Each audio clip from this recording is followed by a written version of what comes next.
హరే కృష్ణ. మనం అమ్మఒడిలో పైన పుస్తకం సగం వరకు చర్చించాం. ఇంకా కొన్ని క్లాసుల్లో దాన్ని ముగిద్దాం. ఎలాగో ఆ, సగం అయిపోయింది కాబట్టి ఆ కంటిన్యూటీలో కొనసాగించి ఆ పుస్తకం పూర్తి చేసి ఆ చివరి క్లాసుల మీద కూడా ఒక క్విజ్ పెడితే మనకి ఎంతో కొంత గుర్తుంటుంది. ఈయన పేరు గోయంక అన్నమాట. ఈయన బుద్ధగయాలో కలుస్తారు రాధానాథ స్వామి మహారాజుని, రిచర్డ్ని. అప్పట్లో రిచర్డ్ ఆయన పేరు. ఆ బుద్ధగయాలో కలిసి బొంబాయిరా, అక్కడ కూడా నేను క్లాసులు తీసుకుంటాను, మీరు అటెండ్ అవ్వచ్చు అంటారు. ఆ విధంగా ఆయన బాంబే వచ్చి ఈ గోయంకాజీ యొక్క క్లాసులు అటెండ్ అయ్యి ఒకరోజు అలా తిరుగుతూ ఉంటే బొంబాయి వీధుల్లో ఇలా హరే కృష్ణ ఫెస్టివల్ అని ఒక పెద్ద అడ్వర్టైజ్మెంట్ కనబడింది. క్రాస్ మైదానంలో ఉంది, అందరు రండి అని.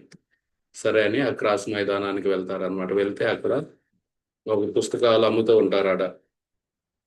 అక్కడ మొదటిసారి కృష్ణుడి ఫోటో, ఆ, ఆ, ఆయన దగ్గర ఆల్రెడీ కృష్ణుడి ఫోటో ఉంది, ఢిల్లీలో కొన్నారు. ఆ పైన ఆ ఫోటో మీద దేవాది దేవుడు శ్రీకృష్ణుడు అని ఉంటుందన్నమాట. అది చూస్తారనమాట.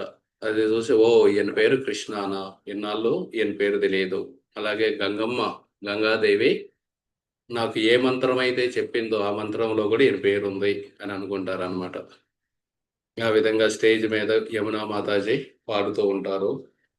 ఇక నా 25,000 మందిలో కూర్చొని ఉంటే వెనకాల ఎక్కడో శ్రీల ప్రభుపాదుల వారు గురుదాస్ ప్రభుని పంపిస్తారనమాట, ఆయన్ని పిలుచుకురా అని చెప్పి.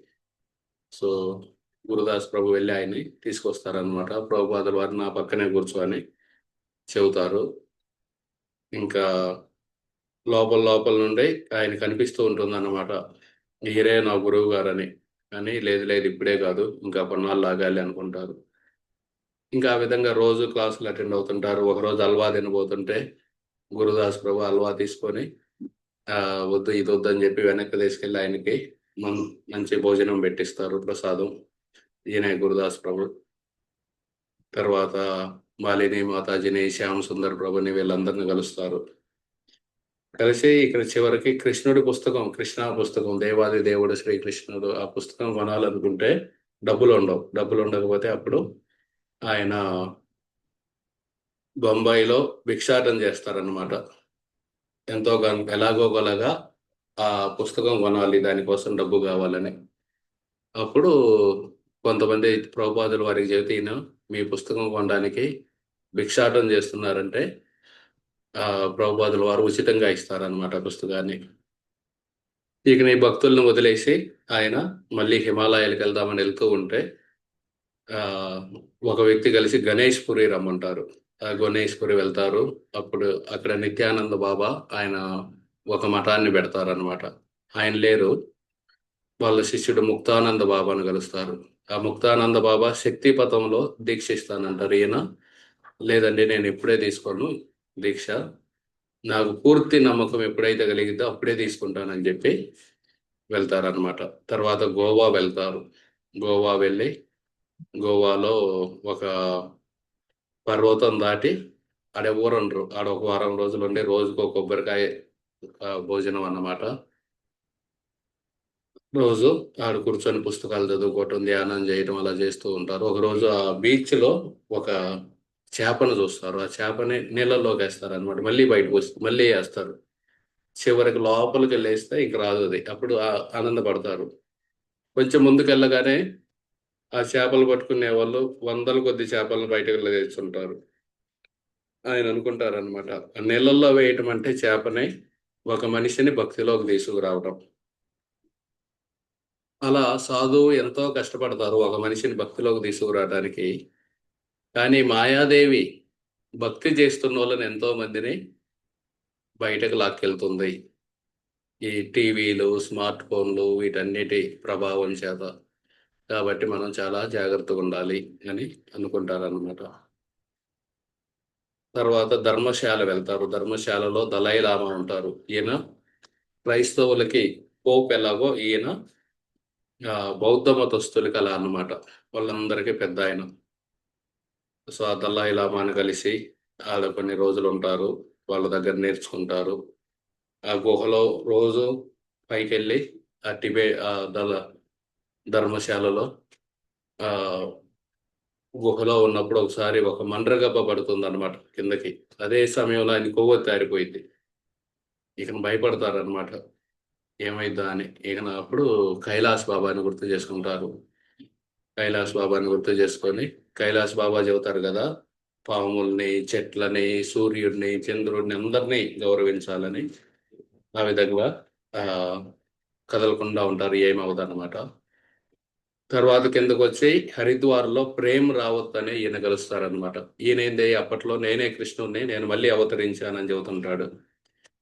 నీకు కూడా దీక్ష ఇస్తాను తీసుకోమంటారు. కానీ ఈయనకు మనసులో అనిపిస్తుందనమాట. ఈయన కృష్ణుడు అయి ఉండరు. కృష్ణుడు ఇలా ఎందుకుంటారని చెప్పి. ఈయన దీక్ష స్వీకరించరు. తర్వాత ఆయన కూడా అవతారం సాలించి తర్వాత ఓ పైలట్ అవుతాడు. ఆ ప్రేమ్ రావత్ కూడా. తర్వాత ఒకసారి ఢిల్లీలో ఉంటే ఒక వ్యక్తి వచ్చి చెవులో పొడుస్తాడనమాట. చెవిలో ఏదో పొడిసి గిరగిరా తిప్పుతుంటాడు. ఈయన ఏంది ఏ డ్రమ్ముని పగలగొడతాడా ఏంది అని అనుకుంటే అలా తిప్పి తిప్పి ఇంత గుబిలి తీసి చూపిస్తాడనమాట బయటికి. ఈ గుబిలి వెంటనే ఆయనకు అనిపించిద్దనమాట. ఒక్కసారిగా బాగా ఇనపడుతుండిద్ది ఆ చెవి. ఇన్నాళ్ళు చెవి సరిగా ఇనపడట్లేదు. ఎందుకంటే అంత గుబి ఆయన నదుల్లో, చెరువుల్లో స్నానాలు చేసి గుబిలి పేరుకొని ఉంటుంది. ఓహ్! అందుకేనా అని ఇంక నాయన ఈ రెండో చెవి కూడా చూపిస్తారు. ఇది కూడా తీయని. కానీ ఆయన అది తీయాలంటే రూపాయికి ఇవ్వాలంటారు. నా దగ్గర లేవు డబ్బులంటారు. బేరమాడతాడు. అయినా నా దగ్గర అసలు లేకపోతే ఎక్కడిస్తానంటే, చివరికి తీయకుండా ఎళ్ళిపోతాడనమాట. ఆయనకి ఇది బాగా ఇనపడుతుంటది. ఇంబాలెన్స్ అయిద్ది. అప్పుడనుకుంటారనమాట భగవంతుడు గూడా ఒక్కోసారి భక్తిలో మొదట్లో చాలా మంచి అనుభవాలిస్తాడు. మనం ఏం జేయకుండానే. మనకి అరే! భలే వచ్చినియి, భలే అనిపిచ్చింది భక్తి మొదటి రోజుల్లో. నాకు మళ్ళీ గావాలి, మళ్ళీ గావాలనుకుంటాం. కానీ అది మళ్ళీ దొరకాలంటే మనం సాధన చేయాలనమాట. ఫ్రీగా రాదు. రూపాయి కట్టాలి. అంటే రూపాయి కట్టడం అంటే సాధన జేయాలి. ఆ విధంగా దాని తర్వాత ఆయన అయోధ్య నగరం వెళ్తారు. అయోధ్య నగరం వెళ్లి ఇది సరయూ నది. ఎక్కడికెళ్ళినా సరే నది ఒడ్డునే పడుకోవటం. ఒక హోటల్ బుక్ జేసుకోవటం ఏముండవనమాట. నది ఒడ్డున పడుకోవటం, పొద్దున్నే లేసి నదిలో స్నానం జేయటం. ఆ దగ్గరలో ఉన్న గుడికెళ్ళటం. భగవంతుడికి దండం పెట్టుకోవడం. ఆడ సాధువులుంటే వాళ్ళతో సాంగత్యం జేయటం. ఆ విధంగా సరయూ నదిలో ఒడ్డున పడుకొని పొద్దున్నే లేసి ఓ రామజన్మ భూమి చూద్దామని వెళ్తారనమాట. ఇది 1971. 1971లో అక్కడ బాబ్రీ మసీద్ ఉండేది. 93లో దాన్ని పడగొట్టారనమాట. ఆహ్, 91 93 71లో ఆడ మసీద్ ఉండేది. ఒకప్పుడు రాముడి జన్మభూమి అనమాట అది. రాముడి జన్మభూమి. అక్కడ అందరూ సాధువులు మసీదు బయట కూర్చొని కీర్తన చేస్తూ ఉంటారు. ఈయన వెళ్లి అడుగుతారనమాట. ఆహ్, వాళ్ళందరూ హిందీలో ఏదో చెబుతుంటారు. ఈయనకు అర్థం కాదు. చివరికి ఒక ఇంగ్లీషు కరపత్రం ఇస్తారు. అది చదువుతారు. అందులో రాసుంటుంది. ఒకప్పుడు ఇక్కడ రాముడి యొక్క గుడి ఉండేది. ఆ గుడిని పడగొట్టి ఒక మొఘలు రాజు ఆడ ఒక మసీదును కట్టారు. ఇప్పుడు ఆ మసీదుని తీసేసి గుడిని కట్టమని చెప్పి ఈ సాధువులందరూ కీర్తన చేస్తున్నారు ఇక్కడ అని రాసుండిద్దనమాట దాంట్లో. అక్కడ చూస్తారనమాట. ఒక మిలిటరీ ఆయనొస్తారు. మిలిటరీ ఆయనొచ్చి ఆయనే పూజ ఆ మసీదులోనే ఒక టేబుల్ ఉంటుంది. టేబుల్ మీద రాముడి ఫోటో ఉంటుంది. ఆ ఫోటోకి దండ వేసి, ఈ అగరబత్తి ఎలిగిస్తుంటాడనమాట. ఇంక సరే అని జెప్పి ఒకాయన ఇంగ్లీష్ రామాయణం ఇస్తారు. ఆ ఇంగ్లీష్ రామాయణం తీసుకొని మొత్తం చదువుతారు సరయూ నది ఒడ్డున కూర్చొని. అక్కడి నుండి కుంభమేళా గాదు, ప్రయాగ్‌రాజ్‌కెళ్తారు. ఇది ప్రయాగ్‌రాజ్ అన్నమాట. కుంభమేళా సమయంలో. ఆ ప్రయాగ్‌రాజ్‌కి వెళ్ళి ఎక్కడండి ఇదంటే ఈ గంగా, యమున కలిసేది నడవాలంటారు బాగా. ఒక గంట సేపు నడుస్తారనమాట. నడిసి, నడిసి ఒకప్పుడు ఆ నాగబాబాలని వాళ్ళు మంటని పెడితే అక్కడికి చెప్పులేసుకొనెళ్తారు గదా! అప్పుడు ధూని బాబా కోప్పడతారు. అప్పుడు ఆ చెప్పులు ఇసిరేస్తారు గదా! అప్పటి నుండి ఇంక చెప్పులేసుకోలేదు. నేను అవమానించాను నాగబాబాలని అని చెప్పులేసుకోరనమాట. బాగా మండుతూ ఉండేది ఇసిక. ఆ ఇసుకలో కాళ్ళు కాలుతా ఉంటాయి. అయినా సరే ఒక గంట సేపు నడిస్తే చివరికి ఆ గంగా, యమున కలుస్తున్న ప్రదేశానికి వెళ్తారనమాట. చాలా బాగా నచ్చింది అది. ఆ ప్రదేశానికి వెళ్ళి అక్కడే కూర్చొని నదులు రెండింటిని చూస్తుంటే ఒక గద్ద వచ్చింది. ఒక గద్ద వచ్చి ఆ నదిలోకి వెళ్ళిద్ది అనమాట. నదిలోకి వెళ్ళిద్ది, 2-3 సెకండ్ లాగానే బయటకు వచ్చింది. దాని కాళ్ళలో ఒక అడుగు పొడుగున్న చేప ఉండిద్ది. ఆ చేపను తీసుకొని ఎగురుకుంటూ ఎగురుకుంటూ పక్కనే ఒక అడవిలా ఉంటే దాంట్లోకి వెళ్ళిద్ది. దాంట్లోకి వెళ్ళి దాన్ని తినేసిద్ది అనమాట. ఈయన అనుకుంటారనమాట, ఆ చేపకు తెలియదు ఆ చేప రోజుట్లాగే ఈత కొట్టుకుంటుంది హాయిగా. దానికి అమ్ముంది, నాన్నుంది, పిల్లలున్నారు. వాళ్ళందరిని చూసుకుంటూ ఆనందంగా ఈత కొట్టుకుంటూ ఏమీ కాదులే అని హాయిగా ఉంది. కానీ మృత్యువు మనకి చెప్పి రాదు. ఒక్కసారిగా వచ్చి ఆ గద్ద కాళ్ళొచ్చి పట్టుకొని వెళ్ళిపోయినాయి అన్నమాట. అదే విధంగా మన జీవితంలో కూడా ఊహించని విధంగా ఎప్పుడైనా సరే మృత్యువు రావచ్చు, లేకపోతే వ్యాధి రావచ్చు. ఆ వ్యాధి ద్వారా మృత్యువు రావచ్చు. అది ఎప్పుడు వస్తుందో తెలియదు. మనకేముంది, అంతా బాగానే ఉంది కదా, అంతా బాగానే ఉంది కదా అనిపిస్తుంది. కానీ అది ఎప్పుడు వస్తుందో తెలియదు. కాబట్టి ఆధ్యాత్మికతని, ఈ భక్తిని నేను ప్రాధాన్యత ఇవ్వాలి అనుకుంటారనమాట. అనుకొని ఇక నా అక్కడే ఆ, సరే గంగా యమునాలో స్నానం చేద్దామని దిగుతారనమాట. దిగి స్నానం చేస్తారు. మళ్ళీ ఎప్పుడు వస్తానో ఈ ప్రయాగరాజు, కొంచెం ఈత కొడదామని ఈత కొడతారు. ఈత కొడుతూ ఆ గంగా నది యొక్క ప్రవాహంతో కొంచెం దూరం వెళ్తారనమాట. ఒక ఒడ్డుకు చేరుకుంటారు. ఆ ఒడ్డును ఇక్కడ ఆయన పాస్పోర్టు, బట్టలు అవన్నీ పెడతారు. పెట్టి వెళ్తారు. ఆ ఒడ్డుకు వెళ్ళి సరే అని అక్కడ ఎవ్వరు ఉండరు. ఒక్కరు కూడా ఉండరు మనిషి. సరే బయటికెళ్దామని అలా 2-3 అడుగులేస్తారు. వెంటనే ఊబి అన్నమాట అది. ఆ ఊబిలో ఇరుక్కుంటారు. కాళ్ళు ఇరుక్కుపోతాయి. ఏంది ఇది ఇరుక్కుపోతున్నాయి అని గట్టిగా బయటికి లాగితే ఇంకొంచెం లోపలికెళ్తారు. ఇంకొంచెం గట్టిగా లాగుతారు. ఇంకొంచెం వాళ్ళ తొడల దాకా లోపలికెళ్తారనమాట. ఎవరినైనా పిలుద్దామంటే ఎవరు లేరు. భూమి మింగుతూ ఉంటుంది ఆయన్ని. ఇంకొంచెం సేపు ఆగితే ఇంక మనిషే ఉండరు. ఆ పరిస్థితుల్లో ఇంకా ఆయన ఏం చేయాలా? ఏం చేయాలా? అని చెప్పి ఆ పక్కన ఒక పొద ఉండిద్దనమాట. ఆ పొదను పట్టుకొని బయటకొద్దాం అని గట్టిగా దాన్ని పట్టుకుంటారనమాట. అది ముళ్ళ పొద.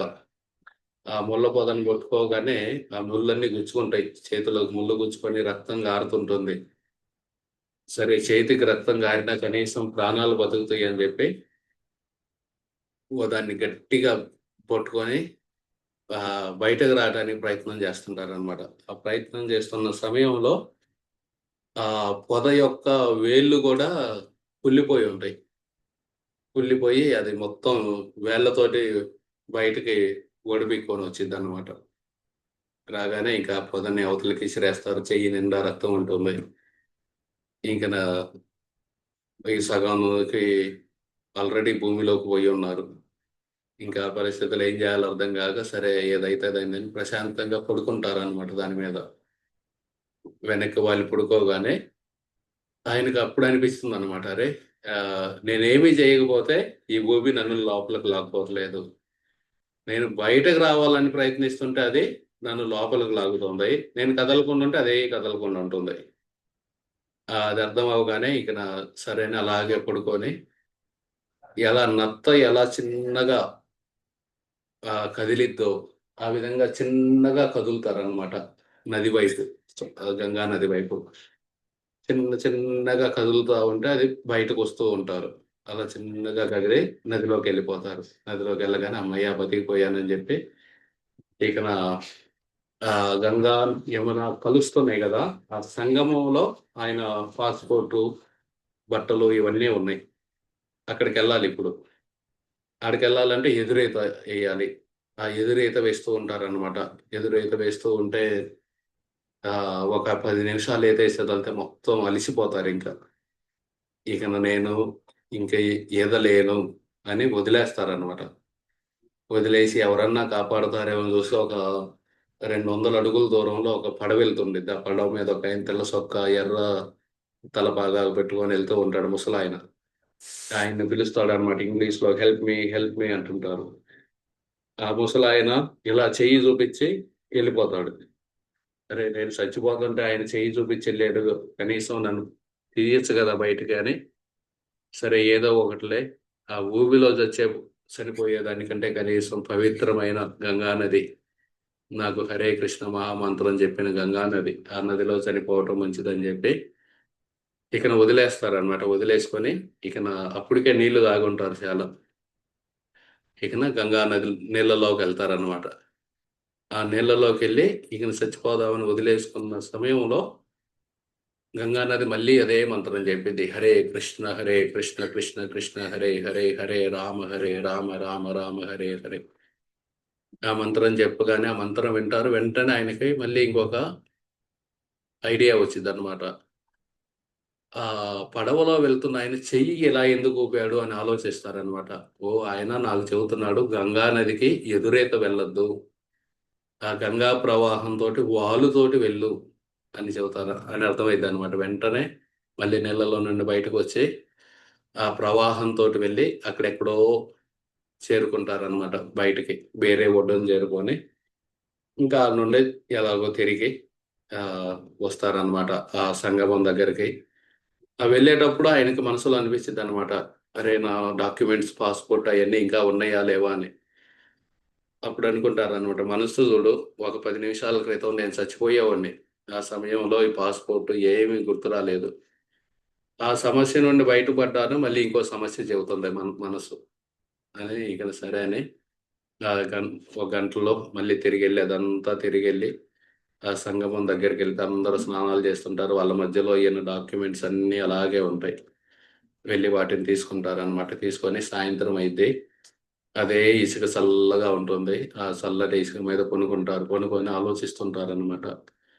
ఈ ఇసుక నన్ను మధ్యాహ్నం వచ్చినప్పుడు నిప్పులా కాల్చివేసింది. నా కాళ్ళు మండిపోయినాయి. తర్వాత అదే ఇసుక ఊబిలా తయారయ్యి నన్ను మింగటానికి ప్రయత్నం చేసింది.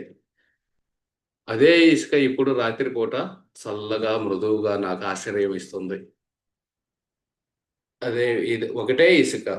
ఒకసారేమో కాల్చింది సూర్యుడి ప్రభావం వల్ల, ఇప్పుడేమో చంద్రుడి ప్రభావం వల్ల చల్లగా ఉంది. ఇంకోసాట బురద వల్ల అది మింగటానికి ప్రయత్నించింది ఊబి రూపంలో.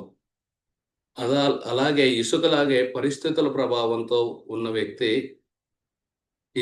ఒకటే ఇసుక ఒకసారి ఏడిగా అవుతుంది, ఒకసారి చల్లగా అవుతుంది, ఒకసారి ఊబిలా అవుతుంది. అదే విధంగా ఒక వ్యక్తి కూడా పరిస్థితుల ప్రభావం వల్ల క్రూరంగా అవ్వచ్చు, అసూయ వాడిలా అవ్వచ్చు, లేకపోతే దయ చూపేవాడిలా మారవచ్చు. అది ఎలా అవుతుంది? ఆయన చుట్టుపక్కల ఎవరున్నారు, ఎవరితో సహవాసం చేస్తున్నారు, వాటి మీద ఆధారపడుతుందన్నమాట. కాబట్టి మనం కూడా ఆ ఇసికని పరిస్థితులు అలా మారుస్తున్నాయి వేరు వేరు విధాలుగా. అదే విధంగా మనం కూడా వేరే వాళ్ళతోటి వేరే వాళ్ళలో ఉన్న మంచిని బయటకు తీసే విధంగా వ్యవహరించాలి గానీ, వాళ్ళలో ఉన్న చెడు బయటకు వచ్చే విధంగా వ్యవహరించకూడదు అని అనుకుంటారనమాట. ఎందుకంటే మనం చేసే పనుల వల్ల వేరే వాళ్ళలో ఉన్న చెడు కూడా బయటకు రావచ్చు. మనం చేసే పనుల వల్ల వేరే వాళ్ళలో ఉన్న మంచి కూడా బయటకు రావచ్చు.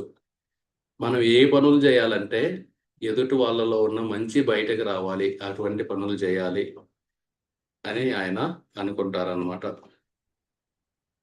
అనుకొని ఇంకా సరే అని చివరికి ఆయన వీసా గడువు అయిపోతుంటుంది. నేపాల్ వెళ్దాం, నేపాల్ వెళ్ళి వీసా రెన్యూ చేసుకుందాం అని చెప్పి నేపాల్ వెళ్తున్న సమయంలో దారిలో ఆహ్, ఇక్కడికి వస్తారనమాట. పాట్నా వస్తారు. బీహార్‌లో ఉంటుంది గదా!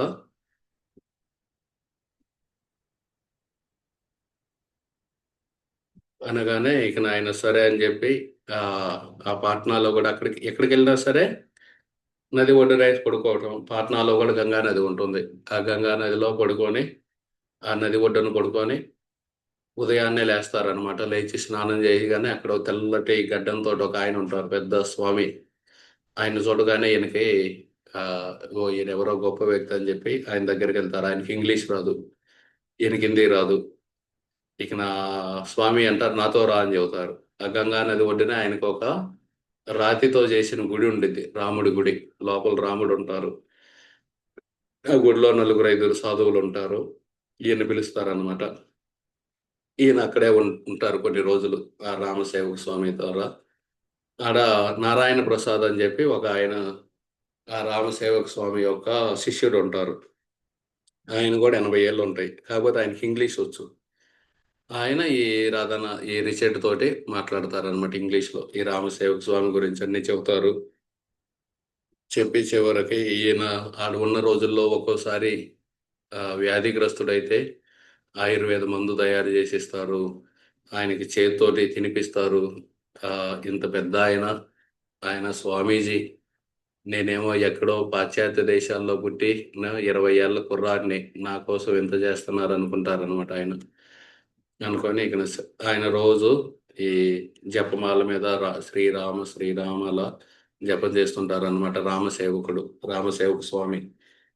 ఆయన చెబుతారనమాట, నా పేరు అర్థమైందంటే రామసేవ కంటే శ్రీరామునికి సేవ చేసేవాడు.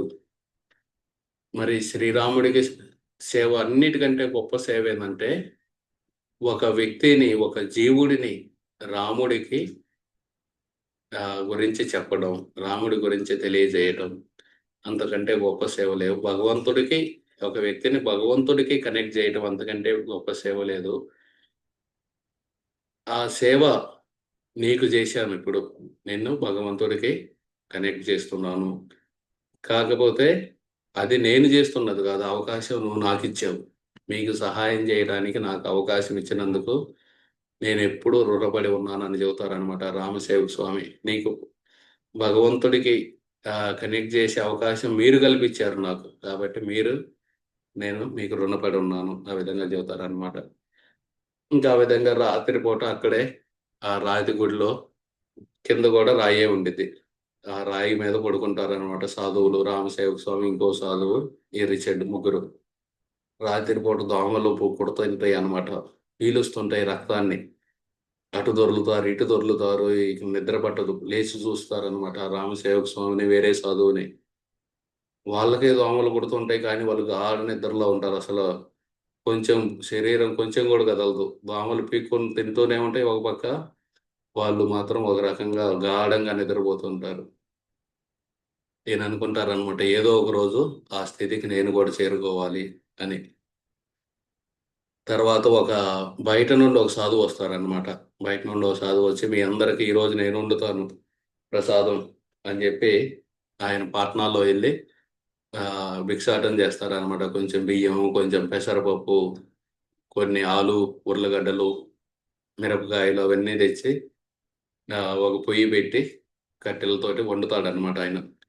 ఆ సాధువు వండి ఇక నలుగురు ఐదుగురు సాధువులను కూర్చోబెట్టి నేనే వడ్డిస్తానని చెప్పి వీళ్ళందరికీ ఇస్తరులేసి ఒక్కొక్కరికి ఒక్కొక్క పెద్ద గంటె ఉండిద్ది. ఆ గంటలో ఒక్కొక్క గంటె కిచిడి వేస్తారనమాట.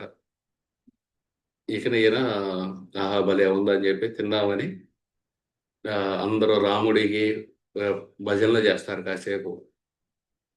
రాముడు భజనలు చేసి ఇక చివరికి తిందామని చెప్పి ఒక ముద్ద నోట్లో పెట్టుకుంటారనమాట. ఒక ముద్ద నోట్లో పెట్టుకుంటే ఆయనకు అనిపించింది 1 కేజీ మిరపకాయలు, ఒక 100 గ్రాములు రైస్ వేసి వండినట్టు అనిపించింది. అంత కారంగా ఉండిద్ది.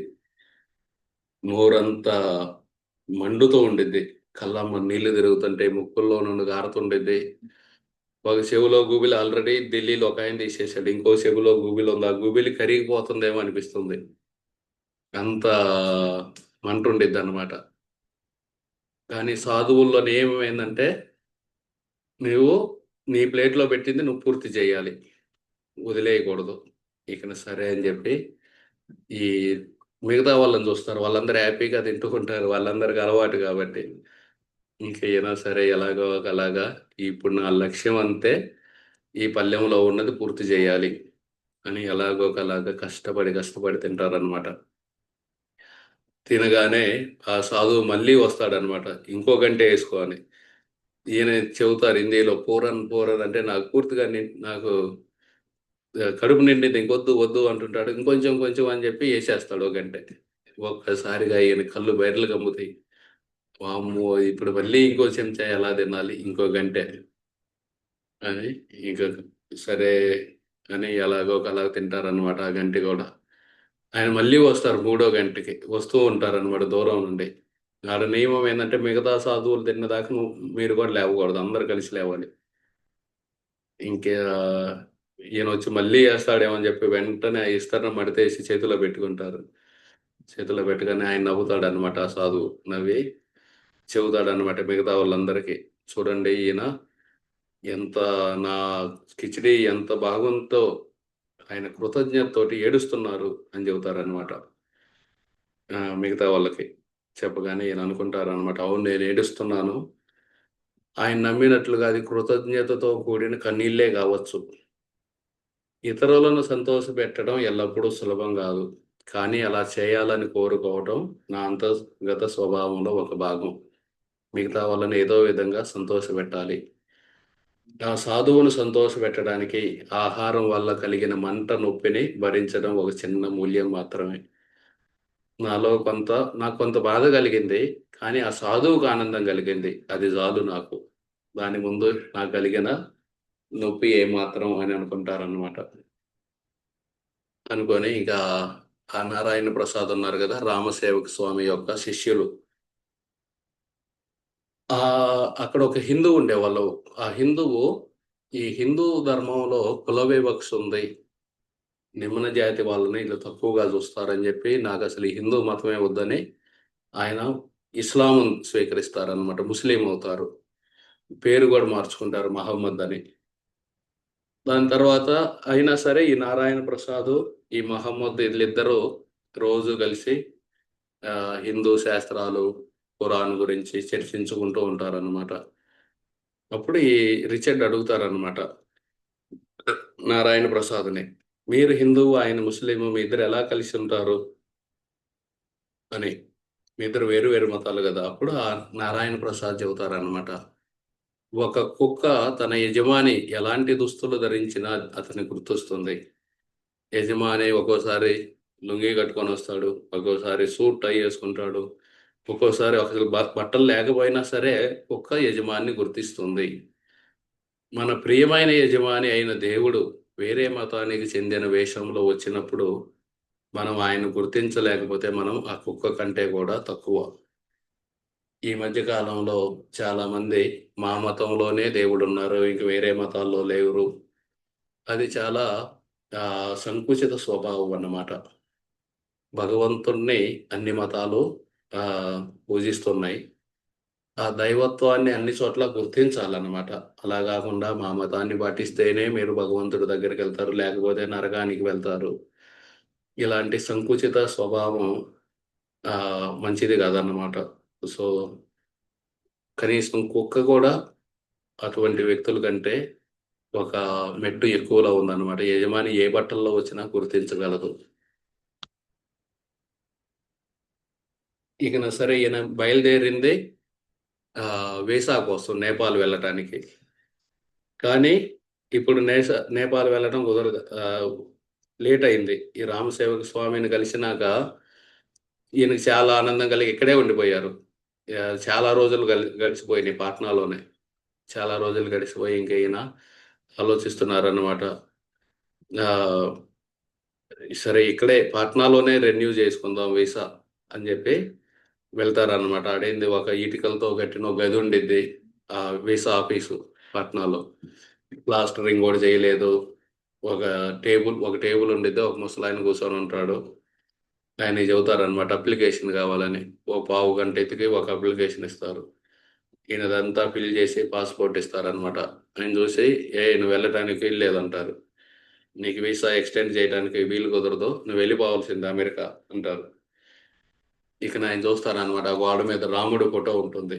వెంటనే చెబుతారనమాట. "సార్ మీరు నన్ను అమెరికా వెళ్ళమంటున్నారు. ఆ దేశంలో ఆవుల్ని చంపి తింటారండి" అంటారు. ఆ వీసా ఆఫీసర్ ఉండి, "ఆవుల్ని చంపుతారా? పవిత్రమైన ఆవుని. ఛీ! ఛీ! ఎటువంటి మనుషులు వాళ్ళంటారు. ఆ దేశంలో అబ్బాయిలు, అమ్మాయిలు పెళ్లి చేసుకోకుండా కలిసుంటారండి" అంటారు. ఈ వీసా ఆఫీసర్ ఉండి, "ఎంత అనాగరికులు వాళ్ళు. ఛీ! ఛీ!" అంటారనమాట. ఇక సరే అని చెప్పి ఆయన ఆహ్, మరి అక్కడ ఆ దేశంలో రాముడి గురించి ఎవరికీ తెలియదండి అంటారు. రాముడి గురించి తెలీదా ఆ దేశంలో? అటువంటి దేశానికి అసలు ఎళ్ళగూడే ఎళ్ళకూడదంటారు. కానీ మీరెళ్ళమంటున్నారండి. మీరు వీసా ఇవ్వకపోతే నేను వెళ్ళాల్సొచ్చిద్దంటారు. నేను నిన్ను రక్షిస్తాను. నీ వీసా నేను పొడిగిస్తున్నాను. నువ్విక్కడే ఉండు. నువ్వెళ్ళగాకని జెప్పి ఆయన వీసా స్టాంపేస్తారనమాట.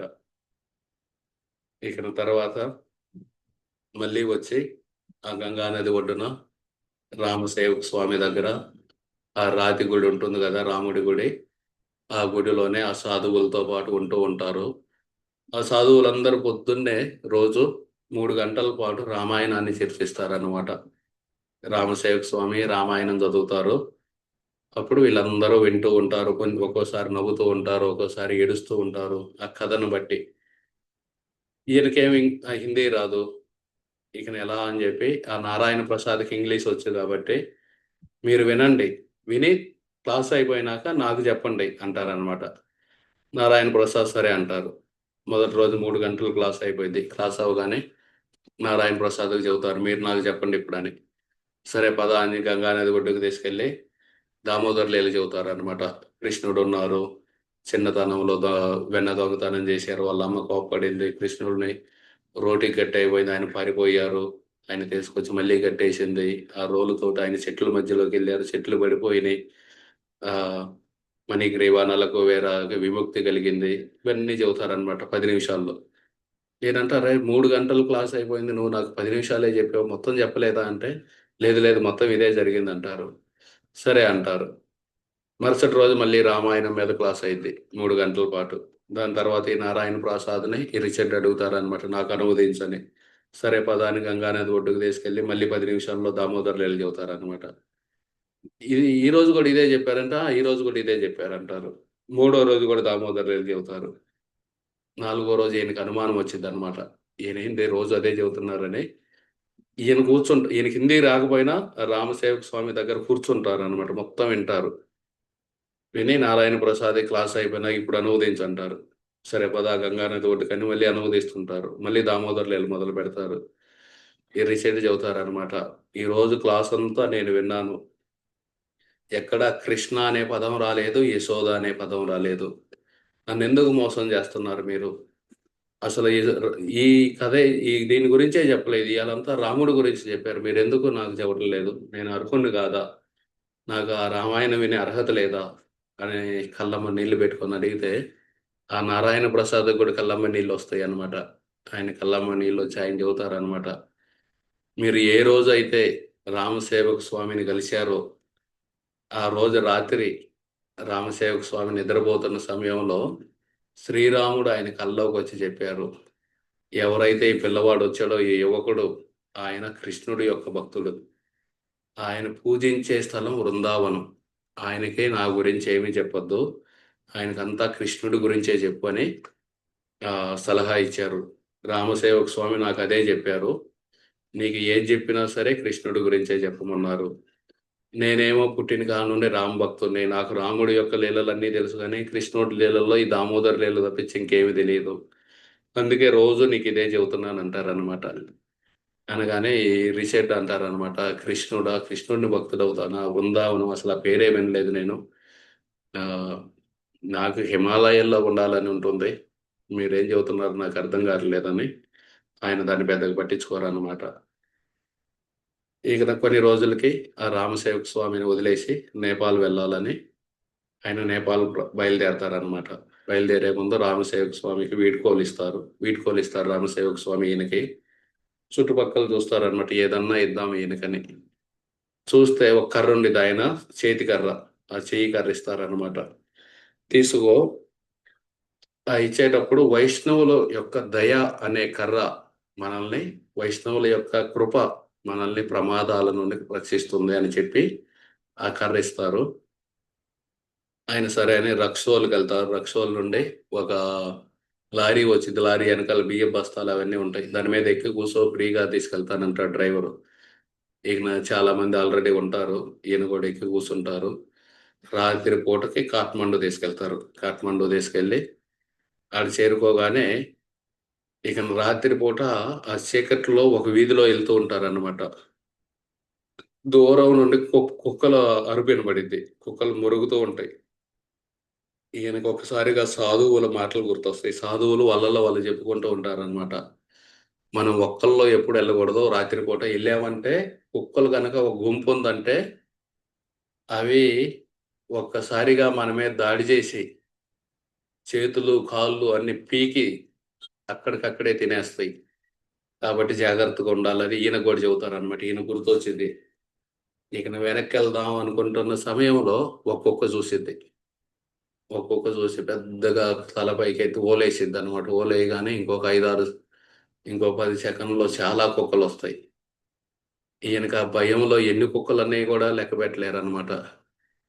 ఇక ఎనక్కి అడుగులేసి ఒక గోడుంటే ఆ గోడ దగ్గరికెళ్తారనమాట. ఇయన్నీ చుట్టూతా వృత్తాకారంలో ఆయన మీద అరుస్తూ ఉంటాయనమాట. అరుస్తూ పైకొస్తుంటాయి. ఈయన ఆటి మీద ఒంటి మీద ఏమి ఆహ్, ఇది గూడా ఎంటికలుండవు. ఎంటికలు లేని కుక్కలనమాట. నోటి నుండి నురగొస్తూ ఉంటుంది. ఈయన్ని చంపి తినాలి అని. ఇక ఈయనకు ఒక్కసారిగా ఏం జేయాలో అర్థం కాదు. అప్పుడు ఆ రామసేవక స్వామి ఇచ్చిన కర్ర, ఆ కర్ర గుర్తొచ్చిద్దనమాట. వెంటనే ఆ కర్ర తీసుకొని గిరగిరా తిప్పుతూ ఉంటారనమాట. అది కర్ర తిప్పుతుండేదల్దే ఇంకా అయన్నీ దూరంగుంటాయి.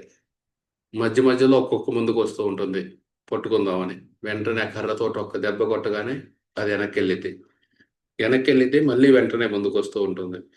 ఈ లోపల ఇంకోటి ముందుకొచ్చిద్ది. దాన్ని ఒక దెబ్బ కొట్టగానే అది ఎనక్కెళ్ళిద్ది. అలా 5 నిమిషాలు తిప్పగానే అలిసిపోతారనమాట కర్ర తిప్పి తిప్పి. ఇక నాటికి గూడా అర్థమైద్ది. ఈయన అలిసిపోయాడు. ఇంకొద్ది సేపటుంటే మనం తినేయొచ్చు ఈయన్ని. ఇంక ఈయన గూడా అనుకుంటారనమాట. ఎక్కడి నుండో వచ్చి, ఎక్కడి నుండో వచ్చి ఇక్కడ ఈ కుక్కల ఆహారంగా మారిపోబోతున్నాను అని అనుకోని ఇంకా వెనక్కి చూస్తారనమాట. వెనకాల ఒక ఇదుంటుంది. తలుపు ఉండిద్ది.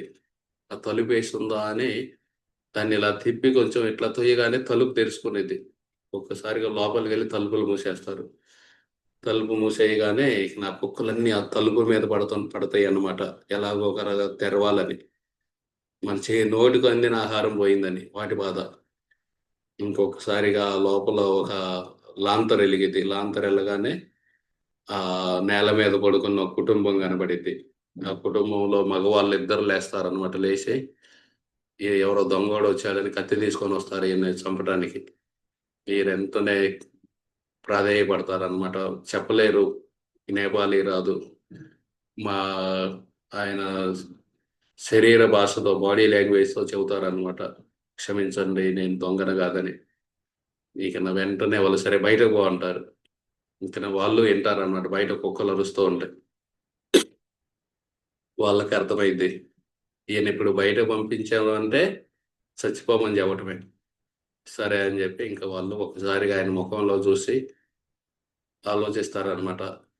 ఈయన ఎటువంటి వాడు అని కొంచెం ఆలోచించి ఇక చివరికి మంచివాడే అని వాళ్ళు గ్రహించుకొని ఆహ్, కొంచెం పండ్ల ముక్కలు, పాలు ఇస్తారనమాట. అవి తాగి ఇంక అక్కడే ఉంటారు. రాత్రంతా అక్కడే ఉండి పొద్దున్నే వాళ్ళందరికి ధన్యవాదాలు జెప్పి వెళ్తారనమాట. అప్పుడు ఆయన అనుకుంటారనమాట. ఒకప్పుడు అమెరికన్ ఆదివాసుల నుండి నేను ఒక పాత ఉపమానం గుర్తొచ్చిందాయనకి. ప్రతి మనిషి హృదయంలో 2 కుక్కలుంటాయి. ఒక చెడ్డ కుక్కుండిద్ది. ఒక మంచి కుక్కుంటుంది. చెడ్డ కుక్కంటే అసూయ, కోపం, కామం, అత్యాశ, అహంకారం మరియు భ్రమ. ఇవి చెడ్డ కుక్క. అలాగే మంచి కుక్క గూడా ఉంటుంది. క్షమ, కరుణ, ఆత్మ నియంత్రణ, దాతృత్వం, వినయం, జ్ఞానం ఇవన్నీ అన్నమాట. మనందరికీ చాయిస్ ఉంటుంది జీవితంలో. చాయిస్ అంటే ఎంపిక. ఈ సమయంలో నేను సినిమా చూడొచ్చు, లేకపోతే క్లాస్ ఇనొచ్చు. ఈ సమయంలో నేను భగవంతుడికి అర్పించిన సాత్విక ప్రసాదం తినొచ్చు, లేకపోతే హోటల్‌లో తినొచ్చు. మనందరికి చాయిస్ ఉంటుంది. ఆ ఎంపికనేది ఉంటుంది. ఆ చాయిస్ తోటి మనం ఏ కుక్కకి చెడు కుక్కకి గనక ఎక్కువ తినిపించామనుకోండి, కామ, క్రోధ, లోభ వీటికి అది బాగా బలంగా అయిద్ది. అది బాగా బలంగా అయిందంటే మంచి కుక్కని ఓడించేసిద్ది. అదే మన ఎంపికలతోటి మంచి కుక్కని బాగా ఆహారం పెట్టామనుకోండి, అంటే క్షమ, కరుణ వీటిని పాటిస్తూ ఉన్నామనుకోండి, అది బాగా బలంగా అయింది. అది బలంగా అయిందంటే చెడు కుక్కని ఓడిస్తుంది. కాబట్టి ఆహ్, చెడ్డ కుక్కను పస్తులుంచి మంచి కుక్కకు ఆహారం పెట్టడమే సద్గుణం. మనం ఎప్పుడూ ఈ కామం, క్రోధం ఇయి ఉన్నాయి గదా! వాటికి పస్తులుంచాలి. మంచి కుక్కకి ఆహారం పెట్టాలంటే వాటిని పాటిస్తూ ఉండాలి. పాటిస్తూ ఉంటే అప్పుడు మనం మంచి కుక్క బాగా బలంగా తయారై చెడ్డ కుక్కని ఓడిస్తుందన్నమాట. ఈ రాత్రి నాపై దాడి చేసిన నన్ను తినేయాలనే కామంతో నోటి నుండి నురుగు కక్కుతున్న ఆ చెడ్డ కుక్కల గుంపు నా అంతర్గత ప్రయాణంలో నేను దేనిని ఎదుర్కొంటున్నానో దానికి ఒక స్పష్టమైన దృశ్య రూపం. ఆయన అనుకుంటారనమాట. ఈ కుక్కలేముంది బయట ఉన్నాయి. లోపల ఉన్నాయి నిజమైన కుక్కలు. కామము, క్రోధము, లోభము వాటిని ఎదుర్కోవాలి. నేను అక్కడ ఉపశమనంతో పడుకొని ఉండగా నా ఆలోచనలు కృతజ్ఞతాభావంతో రామసేవక స్వామి వైపు మళ్ళాయి. ఆయన నాకు ఆ కర్రను ఇవ్వకపోయి ఉంటే ఈ రాత్రికి నేను ఖచ్చితంగా చనిపోయి ఉండేవాడిని. ఆయన చెప్పిన ప్రవచనపూర్వకమైన సత్యమైన మాటలు నాకు గుర్తొచ్చాయి. ఒక భక్తుని దయ అనే కర్ర అత్యంత ప్రమాదాల నుండి కూడా రక్షించగలదు. సో, ఆ కర్ర ఎలాగైతే ఆయన ఆ రోజు కుక్కల నుండి కాపాడిందో, అలాగే భక్తుల యొక్క కృప మనల్ని అత్యంత ప్రమాదాల నుండి కాపాడగలదు అని ఇంక ఆయన ఆడ ఉన్న సమయంలో తర్వాత కొంతమంది జనక్‌పూర్ ఎళ్ళంటారు. సరే జనక్‌పూర్ ఎళ్తారనమాట. జనక్‌పూర్ వెళ్తే అక్కడ ఒక సాధువు ఉంటారు. ఒక పెద్ద స్టేజ్ మీద కూర్చుంటారు. ఆయన ఎదురుగా ఒక 100 మంది క్యూలో నుంచుంటారు ఆయన ఆశీర్వాదం తీసుకోవటానికి. ముసలోళ్ళు, ఆడవాళ్ళు, మగవాళ్ళు, పిల్లలు ఒక్కొక్కరు ఎళ్తూ ఉంటే ఆయన అందరికి తల మీద చెయ్యి పెట్టి ఆశీర్వదిస్తూ ఉంటాడు. సాధువు యొక్క ఆశీర్వాదం దొరుకుతుందని చెప్పి ఈయన కూడా క్యూలో నుంచుంటారు ఎనకాల. ఈయన వెంటనే పిలుస్తారు. "ఏయ్! నువ్వు ముందుకు రా, ముందుకు రా" అని చెప్పి ఈయన్ని పక్కన కూర్చోబెట్టుకుంటారు. "ఎక్కడి నుండి వచ్చావు?" అంటారు. "అమెరికా నుండి వచ్చాను సార్" అంటారు. అమెరికా నుండి ఈయన ఇంగ్లీష్ మాట్లాడుతుంటాడనమాట. "అమెరికా నుండి వచ్చావు దేనికంటారు?" "సాధువు అవ్వటానికంటారు." "నువ్వేమన్నా మూర్ఖుడివా? సాధువు అవుతావా? అమెరికాలో పెద్ద పెద్ద అత్యంత సౌకర్యమైన జీవితం ఉంటుంది. ఆడ కార్లుంటాయి, విమానాలుంటాయి, పెద్ద పెద్ద భవంతులుంటాయి. అయన్నీ వదిలేసుకొని సాధువు అవ్వటానికి భారతదేశం, నేపాల్ వచ్చావా? అసలు బుద్ధుందా నీకు? నేను అమెరికా వెళ్ళాలని కలలు కంటున్నాను. నాకు అవకాశం దొరకట్లేదు. నేను సాధువునయ్యాను. ఏం దొరికింది నాకు? పాచిపోయిన అన్నం, పాచిపోయిన పప్పు. అది తప్పించి ఏమన్నా దొరికిందా నాకు? నీకసలు బుద్ధుందా? అని తిడతాడనమాట. తిడితే ఈయన ఆలోచిస్తారనమాట. ఈయన అని తిడుతూ ఉంటాడు. ఆయన ఎదురుగా క్యూలో వస్తున్నోళ్ళందరికి ఆశీర్వాదం ఇస్తూ ఉంటాడు సాధువులాగా. ఈయన అనుకుంటాడనమాట. ఈయన నకిలీ సాధువు. సాధువులా వేషం వేసుకున్నాడు కానీ, సాధువు జీవితం మీద ఇతనికి ఎటువంటి గౌరవం లేదు అని అనుకుంటారనమాట. ఎప్పుడైనా అసలైనది మరియు నకిలీది ఉంటాయి. చరిత్ర పొడవునా మతంలోని కపటత్వం ప్రజల విశ్వాసాన్ని దెబ్బతీస్తుంది. అటువంటి నకిలీ సాధువుని కలిశారనుకోండి, వెంటనే జనాల్లో విశ్వాసం కోల్పోతారు. భక్తి అంటే విశ్వాసం మీద ఆధారపడి ఉంటుంది. ఆ విశ్వాసాన్ని కోల్పోయారనుకోండి, తర్వాత ఎవరైనా మంచి సాధువుని కలిసినా సరే, ఈయన గూడా అలాంటి వాడే అయ్యుంటాడని ఆ విశ్వాసం అనేది ఏర్పడదనమాట. అందుకే ఒక పవిత్రమైన వ్యక్తిని కేవలం బాహ్య స్వరూపాన్ని బట్టి ఎల్లప్పుడూ గుర్తించలేం. ఏ కాషాయ వస్త్రాలు వేసినంత మాత్రాన అందరూ సాధువు అని అనుకోలేమనమాట. అందుకే భగవద్గీత కూడా చెబుతుంది. A sincere sweeper is better than a charlatan meditator. అంటే ఒక కపటత్వంతో ధ్యానం చేసేవాడి కంటే నిక్కచ్చిగా రోడ్లు ఊడుస్తుంటారు గదా! అతను మంచి గొప్ప వ్యక్తి అని చెబుతారనమాట ప్రభుపాదుల వారు. తర్వాత కొన్ని రోజులకి వాసుదేవుడు ఒక ఊర్లో ఉంటే ఆడ వాసుదేవుడు అని ఒక ఆయన కలుస్తారనమాట. వసుదేవ అని. ఈయన ఎనకాలొచ్చి "జాగ్రత్త నువ్వు సీతాకోక చిలుకల్లో తేళ్లుంటాయి" అంటారు. ఈయన వెంటనే ఉండి "ఏం మాట్లాడుతున్నారు మీరంటారు?" నేను తర్వాత చెబుతా కానీ 3 రోజుల పాటు మనం ఒక తీర్థయాత్రకు వెళ్దాం. అది అక్కడికి వెళ్ళడానికి 3 రోజులు పట్టిద్ది, వస్తావు అంటారు. సరే పద అంటారు. ఇద్దరు కలిసి బయలుదేరతారు అనమాట. బయలుదేరితే అక్కడ వెళ్ళగానే అక్కడికి వెళ్తూ దారిలో రోజు ఈ అన్నము బియ్యం పప్పు ఇవి అడుక్కొని రావటం. ఈ వాసుదేవ వండుతారు అనమాట. చాలా బాగా వండుతాడు ఆయన. వండి ఇక చివరికి 3 రోజులకి వెళ్తారు. ఆ తీర్థస్థలం వెళ్ళి అది చూసి తిరిగి వస్తుంటే బాగా తుఫాన్లా వచ్చింది. పెద్ద వర్షం వచ్చింది. అక్కడ ఒక గది ఉంటే ఆ గదిలోకి వెళ్తారు అనమాట. గదిలోకి వెళ్ళి ఆ లోపల ఉన్న గబ్బిలాలన్నింటినీ బయటకు పంపుతారు. పాసి పెట్టి ఉంటాయి అన్నీ. ఇక నా సరే అని ఆ గదిలో ఉంటారు. ఎలాగో ఒకలాగ వర్షాన్ని తప్పుకోవాలని. అప్పుడు ఆ వాసుదేవ చెబుతారనమాట. నా మనసులో కూడా ఒక తుఫాన్ ఉంది. నేను నీకు చెప్పేదా అంటారు. సరే చెప్పమంటారు ఈయన. నేను చెబుతాను, నేను పిహెచ్డి చదివాను. కలకత్తాలో పెద్ద ప్రొఫెసర్ని. ఈ ఒక స్వామి ఉండేవాళ్ళు. వాళ్ళ శిష్యులు ఆఫీస్కి వచ్చి ప్రసాదం ఇచ్చారు. వాళ్ళ స్వామిని కూడా కలవమంటే వెళ్ళి కలిశాను 2, 3 సార్లు. ఆ స్వామి తర్వాత దీక్ష తీసుకో అన్నారు. నేను సరే కొన్నాళ్ళు ఆగి తీసుకుంటానని చెప్పి ఆయన గురించి వాకప్ చేస్తే అందరూ చెప్పింది ఏంటంటే ఆయన బ్లాక్ మ్యాజిక్ చేసే సాధు, చేతబడులు, తాంత్రిక సాధు అన్నమాట. ఆ చేతబడులు ఇవన్నీ చేసే వ్యక్తి అన్నమాట. ఈయన చెయ్యి నేను తీసుకోనని చెప్పి నేను తీసుకోనని చెబుతారు. అయిపోయింది కదా అనుకుంటారు. కానీ ఆయన ఏం చేస్తాడు, వాళ్ళ అమ్మని నియంత్రిస్తారనమాట. వాళ్ళ అమ్మని నియంత్రించి ఈయన ఒక రోజు ఇంటికి వెళ్తే వాళ్ళ అమ్మనిద్ది. ఆ సాధువు దగ్గర దీక్ష తీసుకొని అన్నావంటే ఎందుకు అంటే, ఆయన ఎన్ని చేస్తాడమ్మా చేతబడులు ఇవన్నీ చేస్తారంటే, నువ్వు ఆయనకు అపరాధం చేస్తున్నావు, తీసుకోవాల్సిందే అంటారు. వాళ్ళ నియంత్రణలో ఉంటుంది ఆమె. ఈయన లేదమ్మా అంటే, సరే నువ్వు నా ఇంట్లో నుండి బయటకు వెళ్ళని ఇంట్లో నుండి బయటకు పంపించేసేది. ఆయన ఏంటంటే ఆ స్వామి ఆ దీక్ష సమయంలో వాళ్ళ ఆత్మని ఆయన నియంత్రణలోకి తీసుకొని కొన్ని జన్మల పాటు ఇక ఆయన ఉపయోగించుకోరాను. వాళ్ళ శరీరంలోకి వెళ్ళి వీళ్ళ శరీరంలోకి వెళ్ళి ఆ విధంగా ఉపయోగించుకుంటాడు. ఈయనకి ఇష్టం ఉండదు అనమాట. ఇష్టం ఉండక ఇక చివరికి ఆ కాలేజీలో వాళ్ళని కూడా నియంత్రణలోకి తీసుకొని ఈయన జాబ్లో నుండి బయటకు పంపించేస్తారు. ఎక్కడ అద్దెకు తీసుకున్న ఇల్లు వాళ్ళని నియంత్రణలోకి తీసుకొని ఈయనకి మళ్ళీ బయటకు పంపుతారు. ఏ ఉద్యోగం రానియరు. ఇంకా అట్లా రోడ్లమ్మట తిరుగుతూ ఉంటాడు అనమాట ఈ వాసుదేవ. రోడ్డమ్మట తిరుగుతూ ఉంటే చివరికి ఆయన ఒక ఆయుధం తయారు చేస్తాడు. కనబడని ఆయుధం. ఆ సాధువు, ఆ స్వామి. అది ఆత్మని శరీరం నుండి బయటకు వేరు చేసిద్ది. చేస్తూ ఆయన నియంత్రణలోకి తీసుకునేదన్నమాట. ఆ ఆయుధాన్ని వదులుతారనమాట. ఈయనకు అర్థమైద్ది. ఆయుధం నా మీదకొచ్చింది అని వెంటనే భగవంతుని నామం జపం చేస్తారనమాట. ఆ జపం చేసినంత సేపు అదేం చేయలేదన్నమాట ఆయుధం. ఈయనకు కనబడుతూ ఉంటుంది. ఇకన నిద్రపోకుండా 2 రోజుల పాటు జపం చేస్తా ఉంటారనమాట. ఎందుకంటే జపం ఆపారంటే చచ్చిపోతాడు. జపం చేస్తూ చేయగానే ఇకన ఆ చేతబడిలో ఏందంటే ఎవరి మీదన్నా ప్రయోగించారనుకోండి, వాళ్ళకి నష్టం కలగకపోతే అది తిరిగొచ్చి ఎవరు ప్రయోగించారో వాళ్ళనే చంపేసిద్ది. ఆయుధం తిరిగెళ్ళి ఆ స్వామిని చంపేసింది.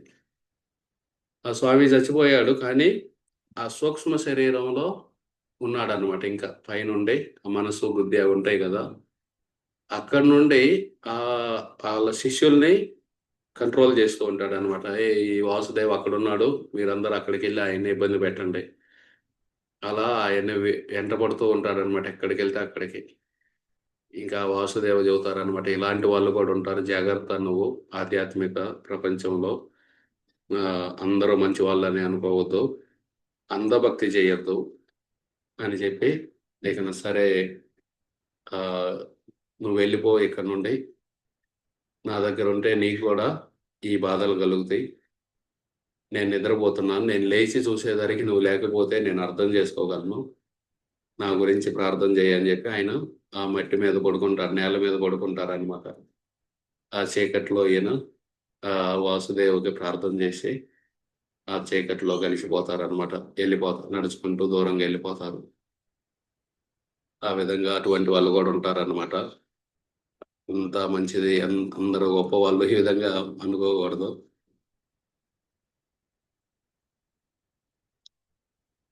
సరే, ఇక్కడ పూర్తి చేద్దాం మనం ఈరోజు. నెక్స్ట్ వారం ఇక్కడ నుండి కొనసాగిద్దాం.